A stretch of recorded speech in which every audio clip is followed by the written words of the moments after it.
2019년 3월 19일 오후 11시, 홍콩 경찰은 한 여성으로부터 이상한 전화를 한 통 받았습니다. 그녀는 전화를 하자마자 여보세요? 구룡 오피스텔에 시신 있어요. 누가 시신을 처리하기 전에 빨리 가보세요. 여보세요? 여보세요? 여보세요? 경찰은 신원을 밝히지 않은 누군가에게 시신이 오피스텔에 숨겨져 있다는 전화를 받고 조사를 안 해보기도 그렇고, 그렇다고 아무런 증거도 없이 그 많은 오피스텔 방 전체를 조사한다는 것이 말이 안 된다고 생각했습니다.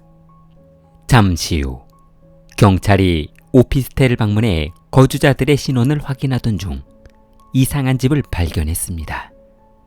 외부분의 손잡이가 쇠사슬로 잠겨져 있는 집을 발견했습니다.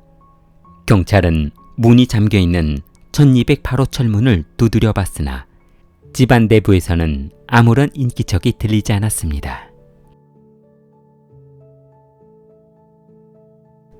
홍콩 구룡에 살고 있는 올해 34세인 류리지는 어린 나이에 일찍 결혼해 아들 둘을 낳았습니다.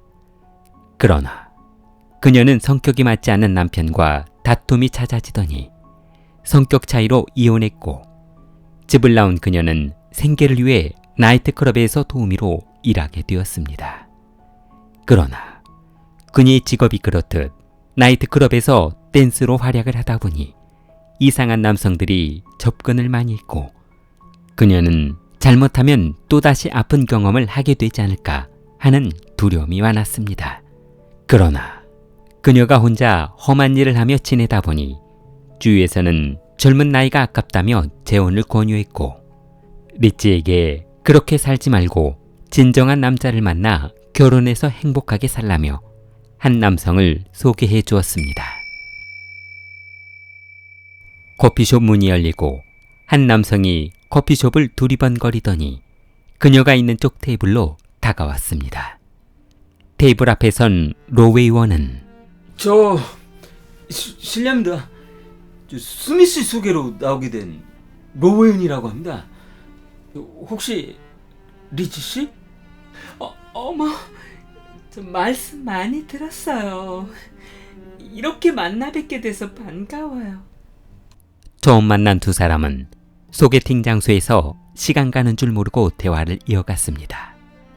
얼마 후 두 사람은 동거를 시작했고, 웨이원은 집기며 집안 물건 배치는 모두 리찌가 편한 대로 하라며 배려해 주었습니다.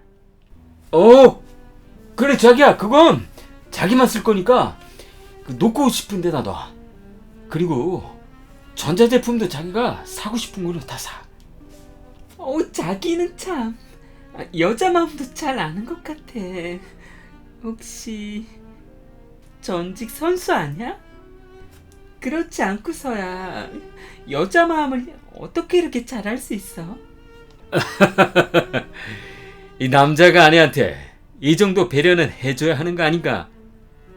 비록 두 사람 모두 이혼의 아픔은 있었지만 새로운 인생을 출발해보기 위해 신혼살림을 차린 두 사람은 매일매일 행복한 생활을 하고 있었습니다.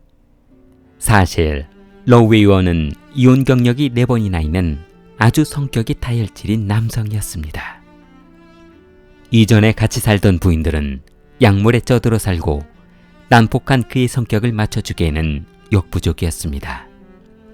웨이원은 리찌와 새로운 인생을 시작해보려 노력했지만 그 노력은 수박 겉핥기에 불과했습니다. 리찌 또한 손님들의 팁을 받아 생계를 유지하고 있었지만 클럽에서 약물에 쩌들어 살다 보니 약 기운이 떨어질 때는 항상 신경이 예민해 있었습니다. 주위 사람들은 두 사람이 행복하게 신혼살림을 차리고 있는 줄 알았지만 그들의 행복한 신혼살림은 그리 오래 가지 못했습니다. 로웨이어는 황급히 핸드폰을 들고 집 밖으로 나갔습니다. 그리고 상대방과 속삭이듯 대화했습니다. 이 광경을 지켜보고 있던 루리지는 그 벌은 못 고친 거니? 언제는 나만 사랑한다며. 에헤이, 오해야. 그냥 아는 여동생이라고. 너 내가 너 이러고 사는 거 모를 줄 알았어? 전차한테 쫓겨났으면 정신 차리고 지금 살고 있는 부인한테나 잘해야 할 거 아니야. 그런데 지금 또 어떤 년하고 붙어먹는 거야? 어허, 참, 당신도 오해라니까. 아이, 그만하고 저녁이나 먹읍시다. 사람하고는 참. 에이. 다 큰 아들하고 딸이 있는 사람이 그러고 살면 안 되는 거 아니니? 애비가 저러는데 자식들이라고 뭘 보고 배우겠어? 아이씨, 그만하자니까. 왜 아무 일것도 아닌 거 가지고 애들까지 들먹거리고 그러는 거야? 쥐는 나이트클럽에서 춤추고 벌어먹고 사는 주제에. 야, 그러는 너는 남자 없냐? 내가 모르는 척하니까 그렇지. 너나 나나 밑바닥 인생 거기서 거기라고. 웨이원은 나이트클럽에서 댄서로 일하고 있는 리치가 마음에 들지 않았으나 돈벌이를 위해서 어쩔 수 없이 참고 있었습니다. 만약 그녀가 돈을 벌어오지 못한다면 일용직으로 일하고 있는 자신의 일이 끊겼을 때 임대료며 공과금을 감당할 수 없기 때문이었습니다. 그런데 리치가 여자 문제로 계속 자신을 괴롭히자 스트레스를 받아 신경이 예민해졌습니다. 두 사람은 심하게 다투다가도 금세 풀리기도 했는데. 자기야, 나 일 끝나고 자기 일하는데 놀러 가도 돼? 아무 때나 와. 화끈한 걸로 보여줄 테니까. 알았어. 그럼 홀딱쇼 하는 거야? 참, 하는 짓거리하고는. 너는 네 와이프가 사람 많은 데서 홀딱쇼하고 그러면 기분 좋겠니? 아니, 참, 나는 그런 뜻에서 말한 것이 아니라 댄서들 보면 가끔 그런 거 하길래 그냥 해본 말이야.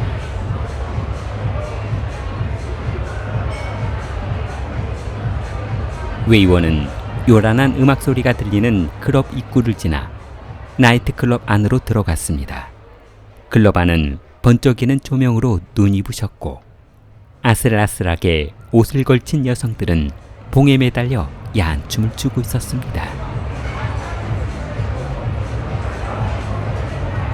웨이원이 테이블에 앉자 그를 알아보는 웨이터가 인사를 건넸습니다.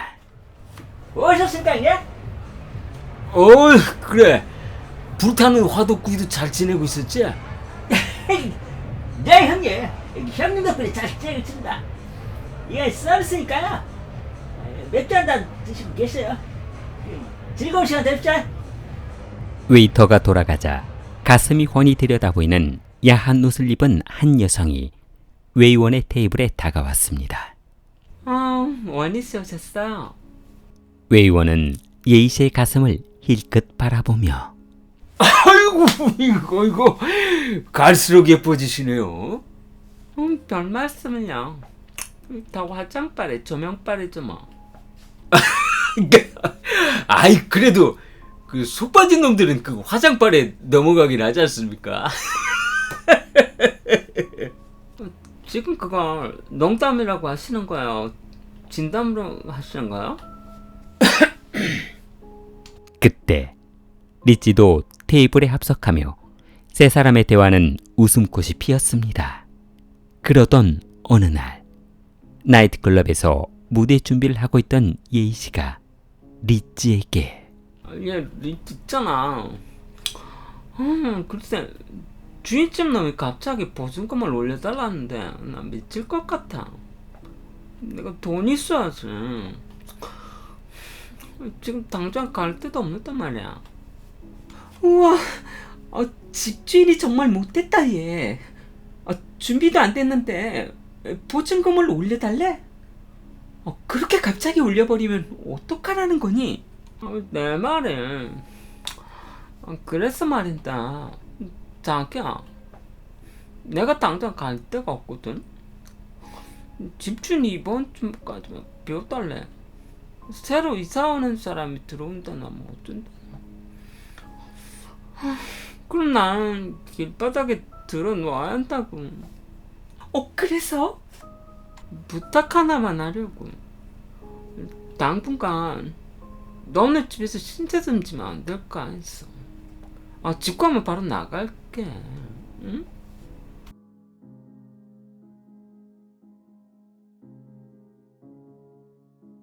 (2019년 2월 20일) 루리지는 친구 예이씨가 살 곳이 없다고 하자 남편과 상의한 후 예이씨의 부탁을 들어주었습니다. 예이씨가 신혼집에 들어오자 이제 12평 남짓한 오피스텔에 3사람이 살게 되었고, 그동안 조용했던 집안 분위기는 예전과 많이 달라졌습니다. 예이씨가 들어오면서 루리지의 신경을 예민하게 만들었기 때문이었습니다. 리지가 잠시 외출하고 들어온 어느 날, 그녀는 거실에 남편과 예이씨가 단둘이 다정하게 있는 모습을 보고 분명 자신이 외출한 사이에 2사람이 관계를 했을 것이라는 의심을 하게 되었습니다. 수십 명의 여자를 만나고 다니는 남편의 바람기에 클럽에서 손님들을 접대하는 예이씨의 평상시 모습을 보아 2사람은 자신이 외출했을 때 그러고도 남을 사람들이라고 생각했습니다. A씨는 지금은 비록 돈이 없어 같이 살고는 있지만 리지의 눈치를 보고 사는 것이 그리 마음이 편치만은 않았습니다. A씨는 사채업자에게 이자도 내야 하고 빌린 돈을 갚느라 돈이 남아있지 않아 리지가 외출하거나 출근할 때면 그녀 몰래 옷장을 뒤져 이 옷 저 옷을 거울에 대보았습니다. 그러던 어느 날 A씨는 리지의 옷장에서 못 보던 스커트 한 벌을 발견했습니다. 그때 예이씨가 리지의 허락도 받지 않고 리지의 스커트를 입고 외출하려 하자 리지는 깜짝 놀라며 너 지금 뭐 하는 거니? 당장 안 벗어? 놀래라. 야, 내 옷 한 번 입었다고 그렇게 소리를 지르니? 없는 사람 서로서 살겠니? 관 떨어질 뻔했다. 너 혹시 그 옷 우리 남편이 너 입으라고 줬니? 아니 그건 또 무슨 소리야. 내 남편이? 아니면 그게 무슨 말이야. 그냥 옷장에서 내가 그냥 꺼내 입었는데. 너 어제 나 일 나간 사이에 남편하고 잤지? 솔직히 말해봐. 들어와 보니까 우리 남편이랑 소파에서 잘 비비고 있더라. 왜? 나 없을 때 놀아나니까 짜릿하고 좋든? 심장이 쫄깃쫄깃해? 아니 그게 무슨 소리야. 우리는 그런 적이 없어. 잘못 봤겠지. 이거 우리라고? 내 이것들이 그냥 확 죽여버리던지 하지.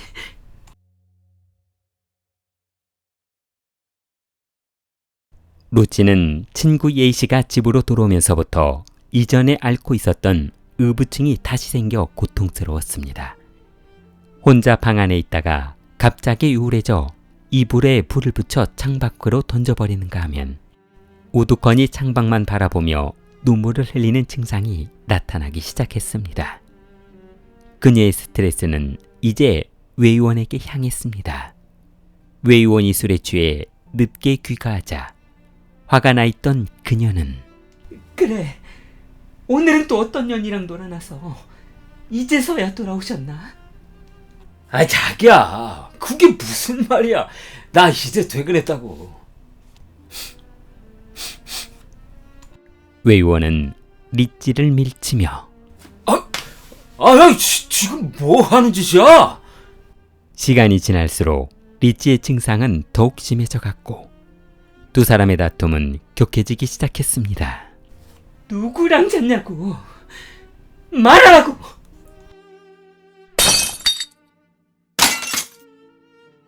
예이씨는 험악해진 집안 분위기를 견디지 못하고 리치 몰래 집을 나와버렸습니다. 예이 씨는 리치의 건강이 좋아지던지 두 사람의 부부싸움이 정리되던지 해야 마음 편히 돌아갈 수 있다고 생각했습니다.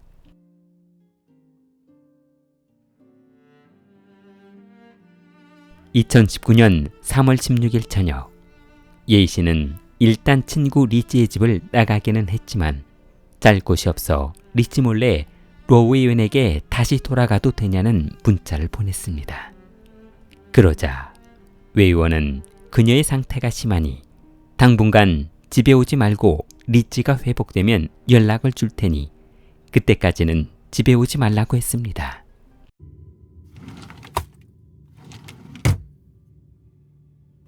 고통을 참기 힘들었던 루리지는 창고에 숨겨놓았던 약물을 꺼냈습니다. 한동안 끊었던 약물에 다시 손을 대기 시작했습니다. 그녀가 약물에 손을 대자 이전에 경험이 있던 웨 의원도 그녀와 함께 약물에 취했는데 약에 취해 흐리멍텅한 눈으로 웨 의원에게 달려든 그녀는 죽여버릴 거야. 죽여버릴 거야. 죽여버릴 거라고. 웨 의원은 비틀거리며 자기야, 그만하자. 그만하자고! 리치는 비틀거리며 주방으로 걸어 들어갔고 싱크대 위에 올려져 있던 그릇들을 모두 쓸어내렸습니다.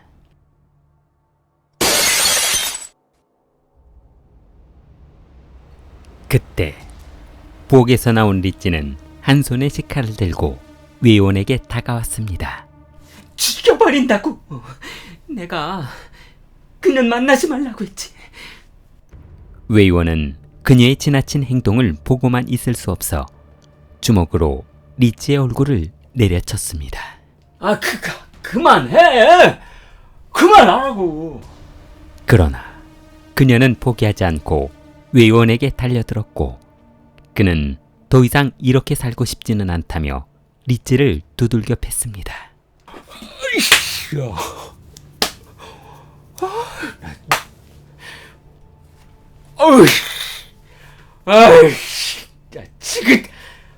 지긋지긋하다. 그만하자고.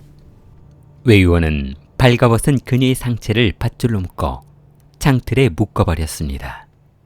땀으로 흠뻑 젖은 웨 의원은 그녀를 말리다 지쳐 그대로 잠이 들어버렸고 다음 날 아침 잠에서 깬 웨 의원은 한 손으로 눈을 비비며 창틀에 매달려 있는 그녀를 바라봤습니다. 그리고 창틀에 매달려 있는 그녀를 향해 달려갔습니다. 자기야, 일어나봐. 그녀의 몸은 회색빛으로 변해 있었고 웨 의원은 창틀에 매달려 있는 아내를 끌어내려 바닥에 내려놓았습니다. 그러자 리치의 머리에서 질퍽한 무엇인가가 끈적거리는 것이 느껴졌습니다. 웨 의원은 난생 처음 느껴보는 공포감이 무서워 손가락을 그녀 코에 대보았습니다. 리치는 숨을 쉬지 않았는데 미치겠네. 도대체 어제 내가 무슨 짓을 한 거야? 웨 의원은 어제 일이 전혀 생각나지 않아 흔적을 없애기 위해 서둘러 방을 치우기 시작했습니다. 저건 뭐야? 벽과 천장에는 어젯밤 구타로 생긴 붉은색 혈흔이 튀어 있었고 주방에서 걸레를 가져온 웨 의원은 벽과 천장을 깨끗이 닦았습니다. 혈흔을 닦다 지친 그는 이대로 있다가는 시신을 처리하지도 못하고 경찰에 붙잡힐 것이 두려웠습니다. 시신을 토막낸다면 둔탁한 소리가 옆집에 울려 퍼질 것이 뻔했고 그렇다고 저렇게 큰 물건을 가지고 나간다면 CCTV에 찍힐 것이 두려웠습니다. 소파에 기대어 시신을 처리할 방법을 생각해 봤습니다. 미치겠네. 시신을 어디다 처리한다? 웨 의원은 고개를 젖혀 천장을 바라보다 집안을 둘러보던 중 침대를 바라보며 아! 그렇지. 웨 의원은 침대 매트리스를 들어 올리고 시신을 한번 바라봤습니다. 그리고 다시 매트리스를 들어 올린 면적을 비교해 봤습니다. 아, 들어갈 것도 같은데.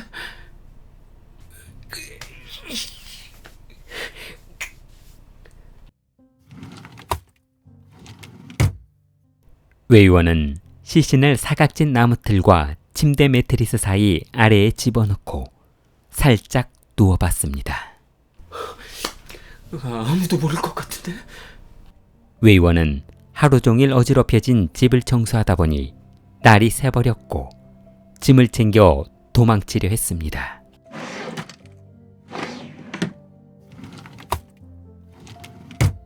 집을 나서려던 그때 가만히 있어봐.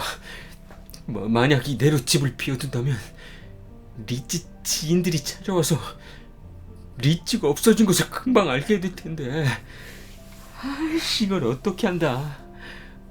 도망가려면 시간이 필요한데. 그때 웨 의원은 집이 없어 떠들고 있는 예희 씨가 생각났습니다.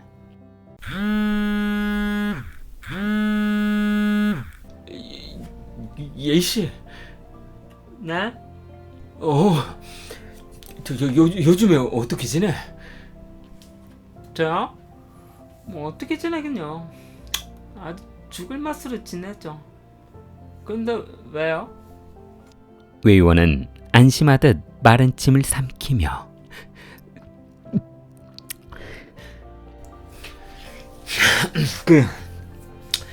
다름이 아니라 리치하고 잠시 해외여행을 갈 거거든. 뭐라고요? 여행을 간다고요? 그럼 집이 비겠나요? 리치 한번 바꿔줘 보세요. 리치는 지금 바빠서 짐 싸느라 바빠서 통화는 못하고 그렇지 도착해서 연락을 바로 하라고 할게.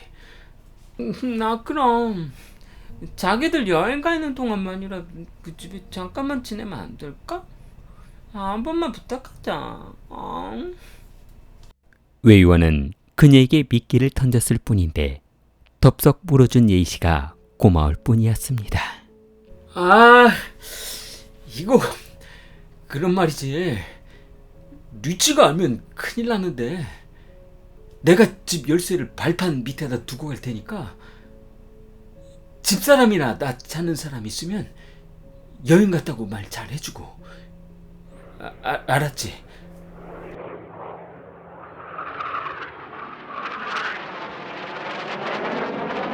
웨 의원이 떠나고 예희 씨는 집에 들어와 드디어 혼자만의 집이 생겼다며 침대 위에 벌렁 드러누웠습니다.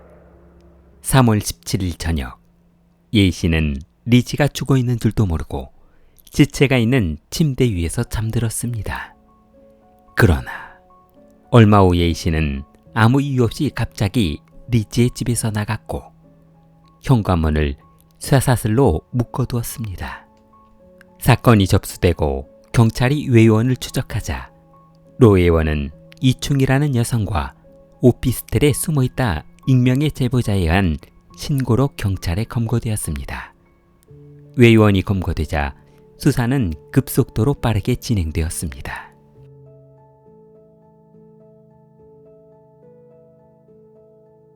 신고를 받고 출동한 경찰은 침대 매트리스 아래에서 사망한 여성의 시신을 발견하고 꺼내봤습니다.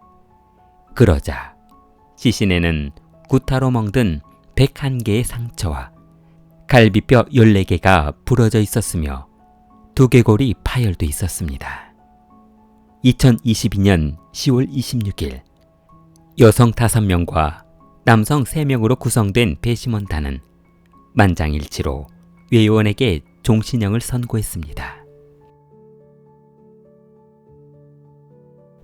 길리를 사랑하는 마음을 좋아요와 구독으로 표현해보세요. 길리였습니다.